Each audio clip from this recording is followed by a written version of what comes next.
যতবার ঠাকুর বলছে তোমার আকাশ তোমার বাতাস, ততবার ঠাকুর তার মা কালী মাকে বলছে, ও মা, তোর চরণে ঠেকাই মাথা। এখানে মা মানে কোন মা? এটা তো আল্লাহ ছাড়া কারোর জন্য মাথা ঠেকাই না আমরা, ওইটুকু বলা যাবে না। যতটুকু যায় আছে ওটুকু গাইবেন। তো সে তো লিখতেই পারে, মোর্শেকের কাজ যা তাই করছে, তা আমরা এটা সংশোধন করলাম না কেন? বাংলাদেশকে কেন্দ্র করে যেটা লেখা হয়নি সেটা কেন বাংলাদেশের জাতীয় সঙ্গীত হতে যাবে? সেই রবীন্দ্র সঙ্গীত আমাদের উপর চাপিয়ে দেওয়ার পায়তারা করছে।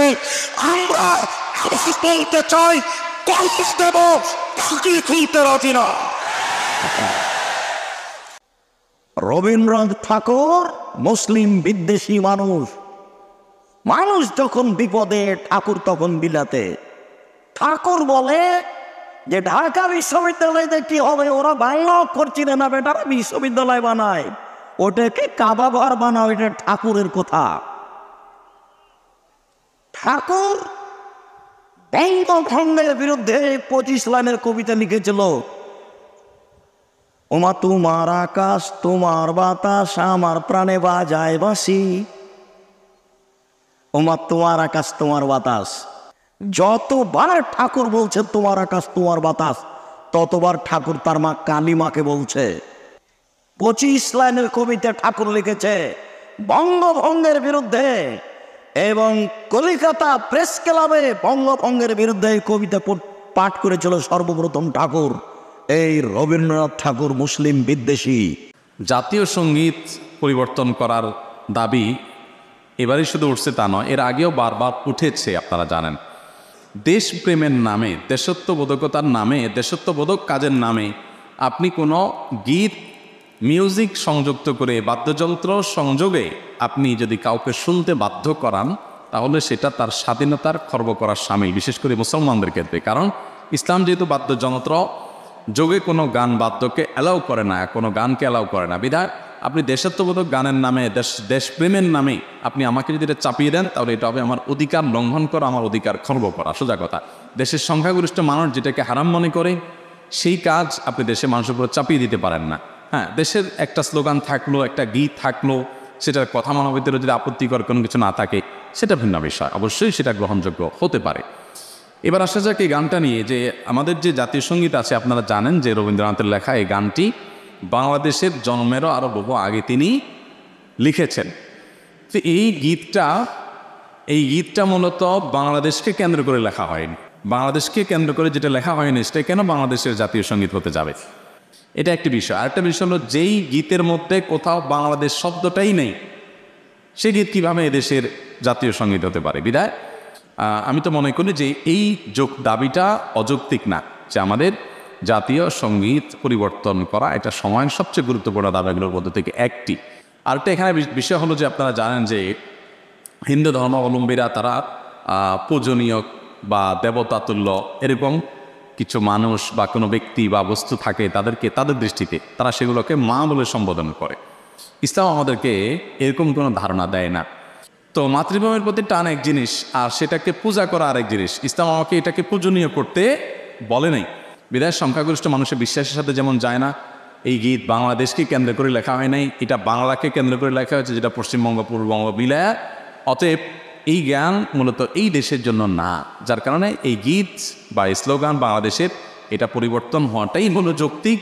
এটাকে যারা মনে করেন অপরিবর্তনের দাবি তুললেই যারা মনে করেন যে বোধহয় সব গেল, তারা কি এটাকে করোনারিস মনে করেন নাকি, যে করোনারিস না পরিবর্তন করা যায় না, এটা পরিবর্তনযোগ্য। অতএব এটা পরিবর্তন করা দাবিটা আমি ব্যক্তিগতভাবে মনে করি যে অযৌক্তিক নয়।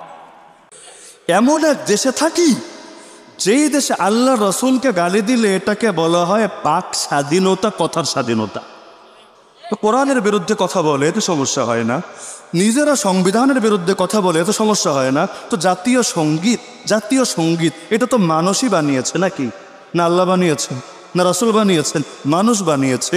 এটার পক্ষে বিপক্ষে মত থাকতে পারে নাকি? পারে না, কারণ মানুষকে খোদা মানে না, কেউ কারোটা মেনে নিতে বাধ্য না। এটা নিয়ে অভিমত থাকতে পারে নাকি? পারে না। তিনি ভারতীয়, তো ঠিক আছে, তার গান ভারতীয়রা রাখুক না জাতীয় সঙ্গীত হিসাবে, কি সমস্যা? কিন্তু বাংলাদেশের মানুষ কোন দুঃখে তারে পূজা দিতে বাধ্য হবে। তার চাইতে বড় কথা, জাতীয় সঙ্গীতটা তো লেখা হয়েছিল বঙ্গভঙ্গের বিপক্ষে এবং আমাদের এই বাংলাদেশের মুসলমানদের পচানোর স্বার্থে। ইতিহাস পড়ে দেখেন, তার চাইতে বড় কথা এখানে এমন কিছু বাক্য আছে, ওমা তোর পায়ে তোর চরণে ঠেকাই মাথা, নাই মনে হয়? যদিও জাতীয় সঙ্গীত কয়েকটা লাইন তো রেখেছে, ওই লাইনগুলোর মধ্যে সম্ভবত নাই, কিন্তু পুরো সঙ্গীতটার মধ্যে, পুরো গীতটার মধ্যে আছে নাকি নাই?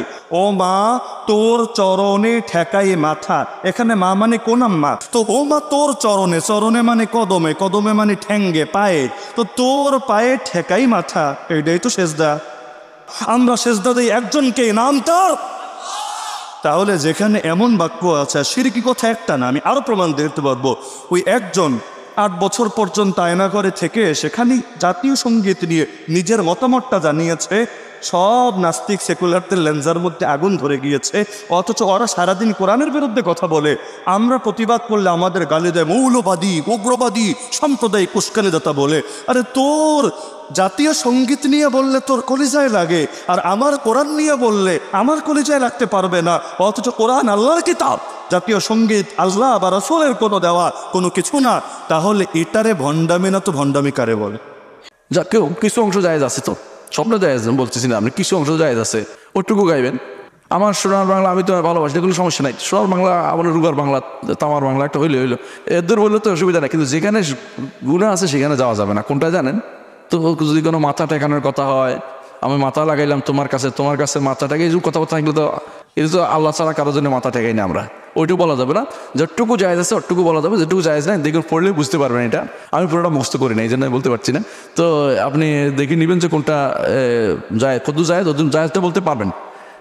এদেশে যেই চেতনা নিয়ে পশ্চিমবঙ্গের কলকাতার দাদাবাবুদের খবরদারি থেকে ঢাকার মুসলমানরা মুক্তি লাভ করেছিল, সেই আবার দাদাবাবুদের খবরগিরি কায়েম করবার জন্য যেই রবীন্দ্রনাথ ঠাকুর সারা জীবন এই বাংলার মুসলমানদের বিরুদ্ধে, এই জাতির বিরুদ্ধে ষড়যন্ত্র করেছিলেন, সেই রবীন্দ্রসঙ্গীত আমাদের উপর চাপিয়ে দেওয়ার পায়তারা করছে।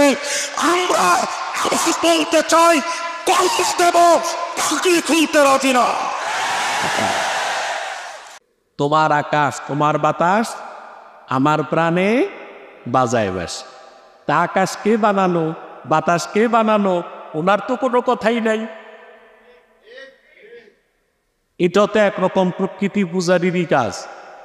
কথা বলেন, ওই বেটা ছিল পুত্তলিক, তো সে তো লিখতেই পারে, মোর্শেকের কাজ যা তাই করছে। তা আমরা এটা সংশোধন করলাম না কেন? বাতাস যার, আকাশ যার, যিনি সৃষ্টি করলেন ওনার প্রশংসা কই।